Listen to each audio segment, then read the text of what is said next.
Hello everyone, this is Zenry, and I wanted to give you guys a video tour of a new nest layout that I've been working on.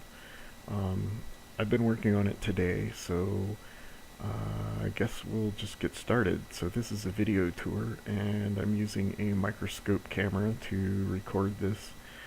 So all of the focus adjustments are manual, so I apologize. It may take a little bit for some of this stuff to come into view, as this is a live tour and the camera does not autofocus.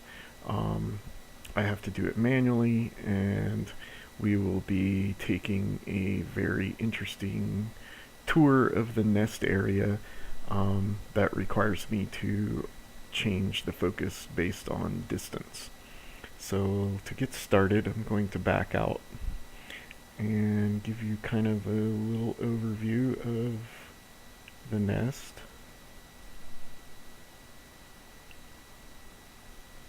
This is a sandstone type nest with caverns.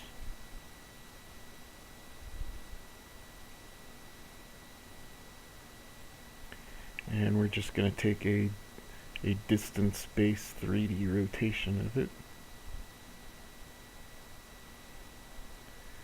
And I apologize for my hand being in the way, but okay, so what we're going to do is start with the nest entrance area. This is where the ants would enter from the outworld, and we're going to zoom in on that. Currently this goes into a 4x4 Amac box, and this would connect to their outworld via this area and a 9mm drill hole. So we're going inside the nest.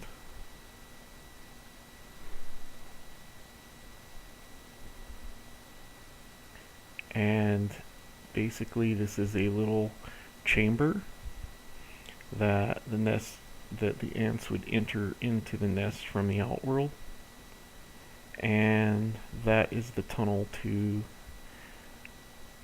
the nest area. So again, this is a entrance chamber. They can drag food into here, or stage going out to the outworld. And there will be a 9mm hole drilled into the Amac box, and a 1/4 inch ID tubing will be used to connect them. So as you go into the nest, you see that tunnel leads to the other lower cavern on the other side. So we're gonna go, I can't take you through that hole, so we're gonna twist. We're going to spin it around here, and I'm going to show you where that comes out.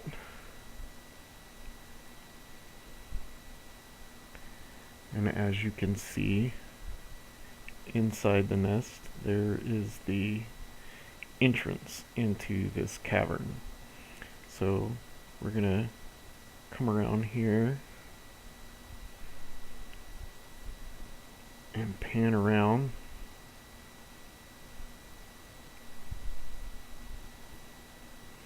And as you can see, the cavern extends into the other side. And we're going to spin the nest so that you can see that area as well. So it comes around from over here, and then we tour the bottom here, and as you can see, there are ways for the ants to make it all the way around this area and over into here.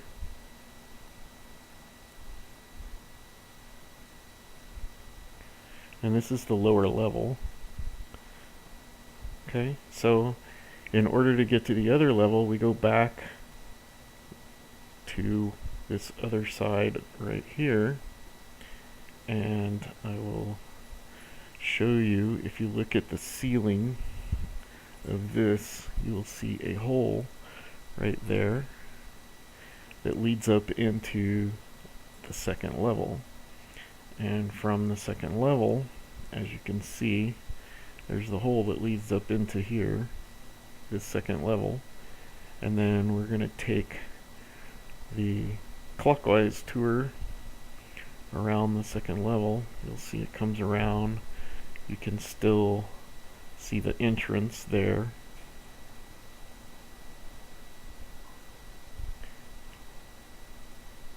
And the cavern continues around. In this second level, this area is now above the entrance or exit to the outworld. And it basically looks like this from a distance. Okay. And then we go back into the cavern area.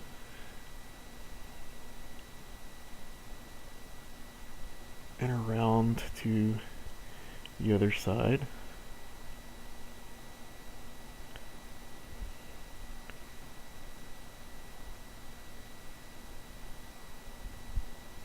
Now this, I have to give props to THA for creating their version of this. This was not easy by any means of the word. This was created with hydrostone and ultracal, as well as very fine quartz sand, and I do mean very fine. So the very fine quartz sand is used to create the caverns and then washed away when everything is cured and done. Okay, so we're back at the entrance or exit to the lower level here. And then we move, and I'm sorry, this is probably making people sick. There is the entrance to the upper level is there, up there, as you can see, and that leads up into the upper area, and you can just barely see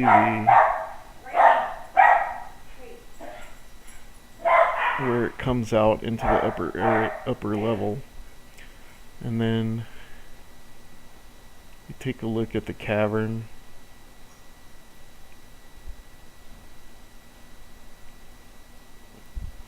Cavern area in the upper level. And you can see how that goes back onto this side.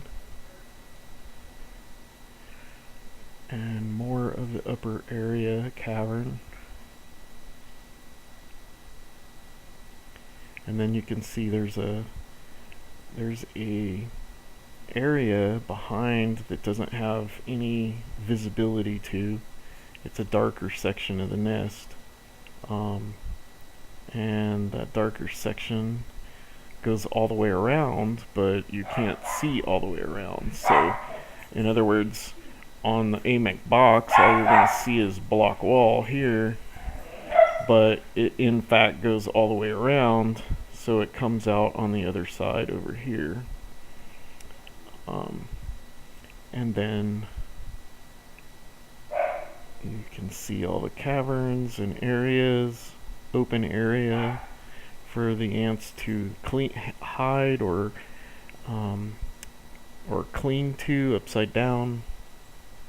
This nest had in mind, the design here was for honey pots, and it may also work for other desert species, as my theory behind this is that a lot of the desert species are not really able to dig very well in the hard dirt here. So what they do is they dig short distance and then they run into rocks or overlapping rocks, and they find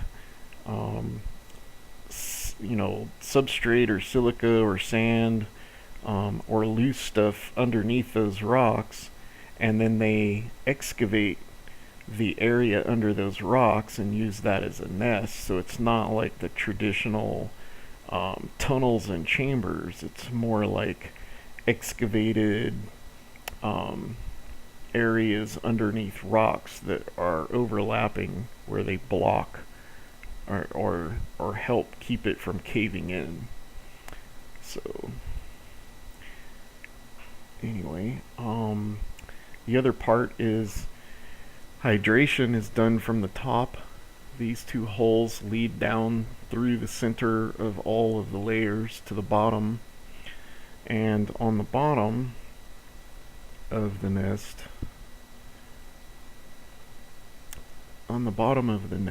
is a open area. So when you drop 5 or 10 milliliters of water in here, it will land on the bottom of the nest, which will be a layer of hydrostone, and the water will absorb into and around the hydrostone, as well as the bottom of this nest around the edges from the hydrostone, and then the moisture gradients will slowly soak up from bottom to top, and the ants will be able to move their brood around based on that hydration. This is the method that I've used in all of my Amac boxes, and it tends to work very well, and it also lasts for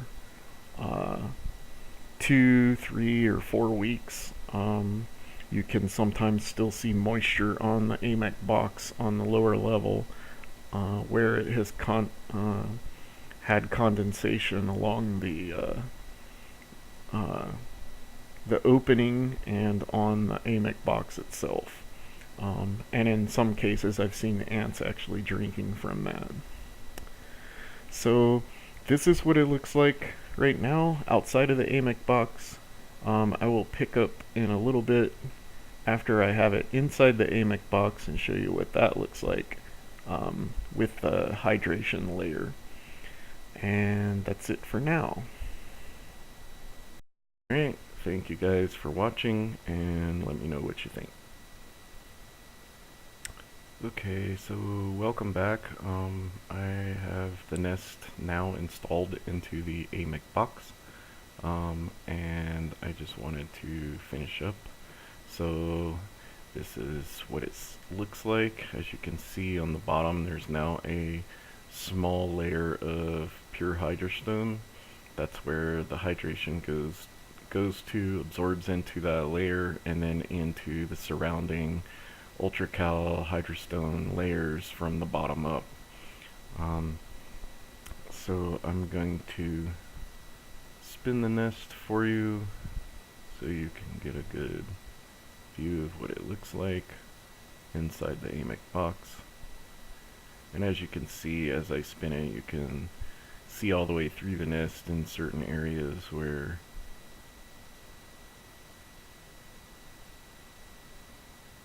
it goes around to the other sides.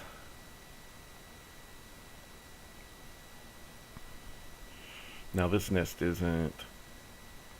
wasn't designed primarily with the ant keeper in mind more than it was the ants. So this is actually probably provides more privacy than a typical nest, but in the case of hard keepers such as honey pots and things like that, I believe it's probably in the best interest of the ant versus the ant keeper to do so.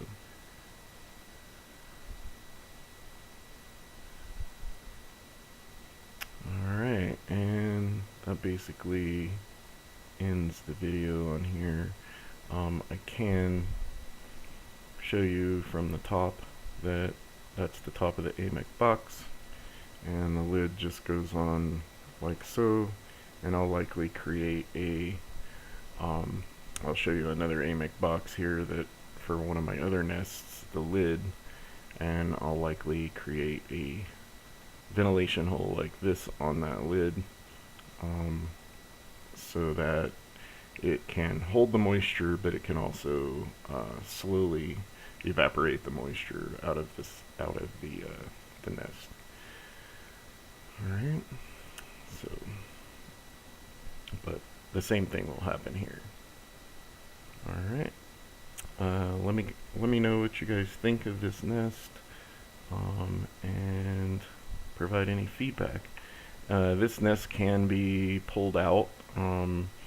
It can be popped out again if you needed to clean it, or get if the ants all died or whatever, and you wanted to reuse it. You could pop this nest out, wash it all out, and then put it back into a new Amac box. You would not be able to use the same Amac box, as taking it out would cause lots of micro abrasions on the acrylic, and you would not be able to see in it very well anymore, so you would need to put it in a new Amac box, but you could reuse the nest. Alright, thank you guys for watching, and let me know what you think.